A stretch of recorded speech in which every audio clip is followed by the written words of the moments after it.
নমস্কার ভিউয়ার্স, আমি doctor Rituparna Das, interventional pain physician. আজকে আমি যে বিষয়ে আলোচনা করব সেটা হচ্ছে কোমরের ব্যথা। কোমরের ব্যথা খুবই কমন একটা ইস্যু, বয়স্কদের তো বটেই, এমনকি এখন কম বয়সী মানুষদেরও খুবই কমন একটা প্রবলেম হয়ে দাঁড়িয়েছে। তো কোমরের ব্যথার বিভিন্ন কারণ হতে পারে।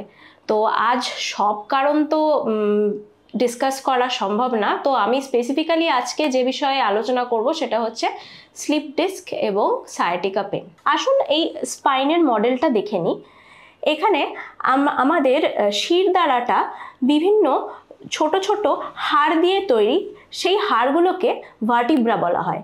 এই যে দেখতে পাচ্ছেন এই এক একটা হাড়, এইগুলোকে ভার্টিব্রা বলা হয়। এই দুটো ভার্টিব্রার মাঝখানে, এই দিকটা দেখালে বুঝতে পারবেন, এই দুটো ভার্টিব্রার মাঝখানে এই যে জিনিসটা দেখছেন এটাকে বলা হয় ইন্টারভার্টিব্রাল ডিস্ক। এই ইন্টারভার্টিব্রাল ডিস্ক এই দুটো ভার্টিব্রাল বোনকে ধরে রাখে এবং এর মধ্যে একটা জেলি আছে যেটা এই স্ট্রাকচারটাকে সাপোর্ট করছে। এই ইন্টারভার্টিব্রাল ডিস্ক ছাড়া এই সাইড দিয়ে দেখছেন এই জিনিসগুলো, এইগুলো হচ্ছে আমাদের স্পাইনাল কর্ড থেকে বেরিয়ে আসা নার্ভ রুট। এছাড়া এইখানে এই বোনটাকে বলা হয় স্যাক্রাম। এইটা আমাদের পেলভিক বোন দু সাইডের। স্যাক্রামের সাথে এই পেলভিক বোনের এই যে জয়েন্টটা, এটাকে বলা হয় স্যাক্রো আইলিয়াক জয়েন্ট। আর এখানে এই দুটো জয়েন্ট দেখছেন যেটা বল অ্যান্ড সকেট জয়েন্ট, এটা আমাদের হিপ জয়েন্ট। তো এই বিভিন্ন হাড় দিয়ে আমাদের এই কোমরের এই অংশটা তৈরি। এছাড়াও বিভিন্ন লিগামেন্ট আছে যেটা এটাকে সাপোর্ট দেয়, আর কিছু মাসেল আছে যেটা এখানে এসে এই টোটাল স্ট্রাকচারটাকে সাপোর্ট দেয়। তো আমাদের কোমরের ব্যথা কিন্তু এই সব কিছু স্ট্রাকচারের কোনো না কোনো যদি অসুবিধা হয় তার থেকে হতে পারে। তো স্লিপ ডিস্ক প্রথমেই চলে আসি। এই যে ডিস্ক, এখানে যেটা আমি আগে দেখালাম এইটাকে ডিস্ক বলা হয়, ইন্টারভার্টিব্রাল ডিস্ক। এবার এর দুটো জিনিস হতে পারে। প্রথমত এই যে ডিস্কটা আছে এই দুটো ভার্টিব্রার মাঝখানে আছে, যদি কোনো প্রেশার বাড়ে বা টুইস্ট অ্যান্ড টার্ন মুভমেন্ট হলো, তার ফলে আস্তে আস্তে এই ডিস্কের প্রেশারটা বেড়ে উঠতে পারে। তার ফলে কি হয়, ডিস্কটা বাল্জ করে, মানে ফুলে ওঠে। তাতে কি হবে, যদি ডিস্ক বাল্জ করে সেইখান থেকে কিছু পেন জেনারেটর তৈরি হয় এবং সেইটা ব্যথা সৃষ্টি করে। তো এই ডিস্ক বাল্জের কারণে যে ব্যথাটা হবে, সেই ব্যথাটা সাধারণত ওই অঞ্চলেই সীমিত থাকবে। কখনো কখনো ওই ব্যথাটা নিচের দিকে নামতে পারে, কিন্তু হাঁটুর নিচে নামবে না। এই ডিস্ক বাল্জের ফলে ব্যথা সামনে ঝুঁকে কোনো কাজ করলে বাড়বে, কিন্তু ব্যথাটা দাঁড়ালে বা শুলে কম হবে। হাঁটাচলা করলে ব্যথাটা বাড়তেও পারে বা কমতেও পারে, তার সাথে কোনো সম্পর্ক সাধারণত থাকে না। এটা হলো ডিস্ক বাল্জ। এবার এই ডিস্ক বাল্জটা যদি আস্তে আস্তে বাল্জ হতে হতে ভিতরে যে জেলিটা আছে সেটা বাইরে বেরিয়ে আসে, তাহলে কি হবে, তাহলে এই যে সাইডের যে এই নার্ভ রুটগুলো বেরোচ্ছে, এই নার্ভ রুটের উপর কম্প্রেশন হতে পারে। তখন আমরা যেটা পাবো সেটা হলো সায়াটিকা পেন। এই সায়াটিকা পেনের কারণ কি?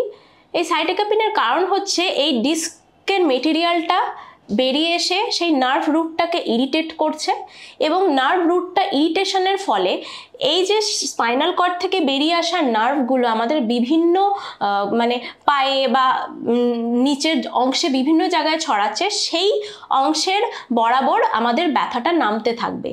সেই কারণে আমরা এটাকে সায়াটিকা বলে থাকি, মানে কোনো স্পেসিফিক নার্ভ রুটের যে গতিবিধি, সেই গতিবিধি ধরে আমাদের ব্যথাটা নামবে। সেই ব্যথাটা কীরকম হবে, ব্যথাটা কখনো ঝিনঝিন করতে পারে, ইলেকট্রিক কারেন্টের মতো লাগতে পারে, জ্বালা পোড়া ভাব হতে পারে, এমনকি অবশ অবশ ভাবও লাগতে পারে। এই ব্যথাটা ততটাই ছড়াবে যতটা এই নার্ভ রুটটা ছড়িয়ে আছে।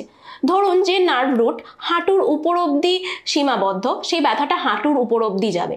যে নার্ভ রুটটা পায়ের গোড়ালি অবধি যাচ্ছে, তখন ব্যথাটা পায়ের গোড়ালি অবধি যাবে। যদি কোনো নার্ভ রুট যেটা পায়ের বুড়ো আঙুল অবধি যাচ্ছে, তাহলে সেই ব্যথাটাও বুড়ো আঙুল অবধি যাবে। এইভাবেই সেই স্পেসিফিক নার্ভ রুট, যে নার্ভ রুটটা কম্প্রেশন হচ্ছে, সেই নার্ভ রুটের যতটা পথ ঠিক ততটাই ব্যথাটা আমার নামবে। তো এইভাবেই আমি সায়াটিকা পেন কিনা বুঝতে পারবো। এই সায়াটিকা পেনে কিন্তু কোমরের ব্যথার থেকে বেশি পায়ে ব্যথাটা বেশি হবে। এই ব্যথাটা সামনে ঝুঁকে যদি বসি, ব্যথাটা কিন্তু কমবে, আর হাঁটা চলা করলে ব্যথাটা বাড়বে। তাহলে আমি ডিস্ক বাল্জের ক্ষেত্রে যেটা বলেছিলাম যে সামনে ঝুঁকে বসলে ব্যথাটা বাড়বে, এখানে সেটা কিন্তু উল্টো, সামনে ঝুঁকে বসলে ব্যথাটা কিন্তু কমে। এই ছাড়া আমাদের কিছু রেড ফ্ল্যাগ সাইন দেখতে হবে। প্রথমত, রিসেন্ট কোনো আঘাত লেগে থাকলে তার সাথে সাথে ব্যথাটা প্রচণ্ড বেড়ে উঠলে সেটা আমাদের একটা রেড ফ্ল্যাগ সাইন।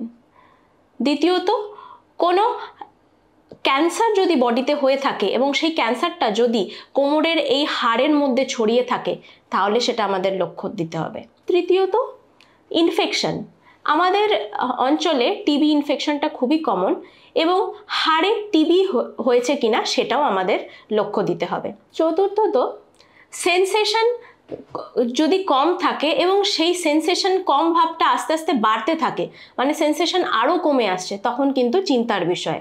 এবং লাস্টলি, আমাদের মাংসপেশির জোর যদি কমে আসে, এই সব কিছু যদি থাকে তাহলে কিন্তু সার্জারি লাগতে পারে। তো আমরা হিস্ট্রি নিই পেশেন্টের থেকে, এবং ব্যথাটা কোন জায়গায়, কোথা থেকে ব্যথাটা আসছে সেটা আমরা দেখি।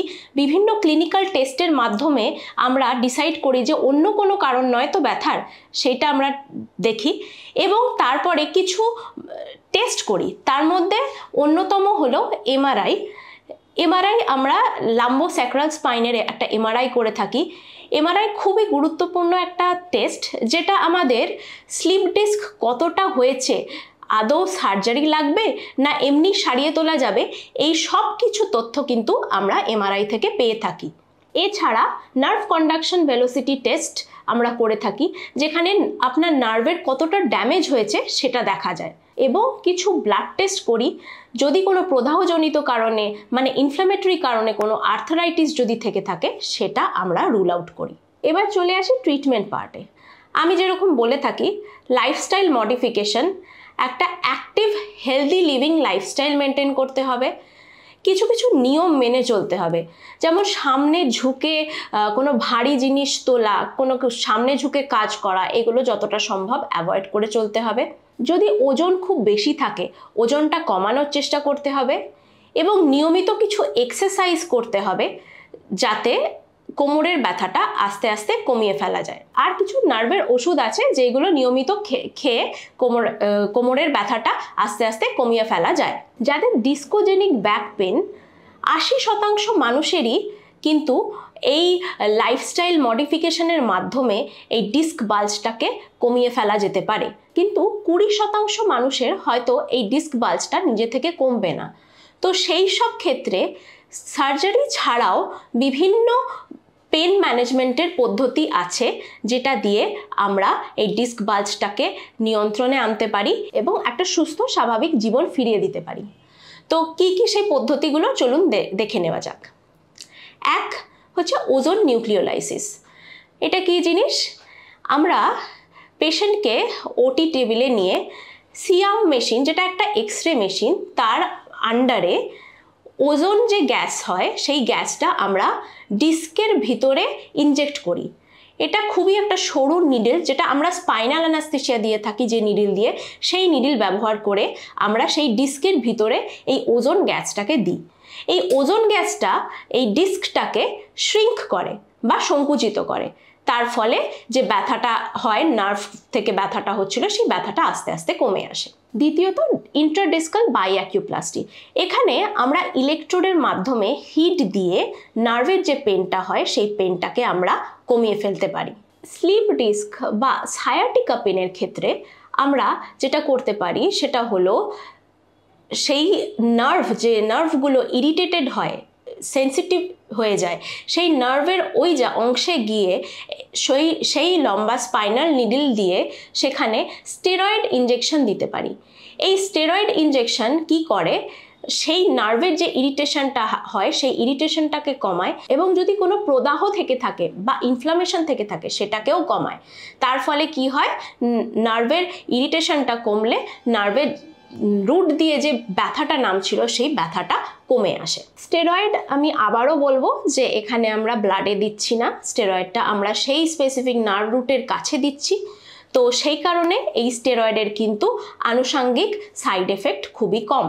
এভাবেই আমরা দেখছি যে স্লিপ ডিস্ক বা সায়াটিকা পেন কিন্তু আমরা without surgery majority of the time সারিয়ে তুলতে পারি। আমরা এমআরআই রিপোর্টে অনেক সময় দেখে থাকি যে জেলিটা অনেকটা বেরিয়ে গেছে এবং আপনাকে হয়তো বলা হয়ে থাকবে যে আপনার সার্জারি দরকার, কিন্তু আমি সবসময় বলবো আপনি একজন পেন ফিজিশিয়ানের পরামর্শ নিন এবং সার্জারি করতে হবে কিনা সেটা দেখুন।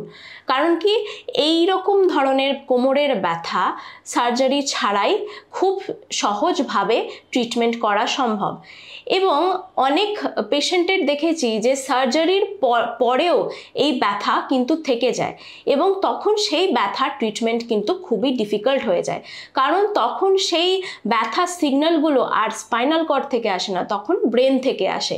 তো সেই ব্যথা সারানো কিন্তু খুব ডিফিকাল্ট হয়ে যায়। তো অবশ্যই কোনো সার্জারিতে যাওয়ার আগে একবার কোনো পেন ফিজিশিয়ানকে দেখিয়ে নেবেন যে এই ব্যথাটা, সেই কোমরের ব্যথাটা আপনার উইদাউট সার্জারি কোনো পেন ইন্টারভেনশন দিয়ে সারানো সম্ভব কিনা। আশা করি আপনাদের অনেক প্রশ্নের উত্তর আমি দিতে পেরেছি এই ভিডিওটির মাধ্যমে। যদি ভিডিওটি ভালো লেগে থাকে অবশ্যই লাইক, শেয়ার এবং কমেন্ট করবেন। আমি যথাযথ চেষ্টা করব আপনাদের প্রশ্নের উত্তর দেওয়ার। ধন্যবাদ।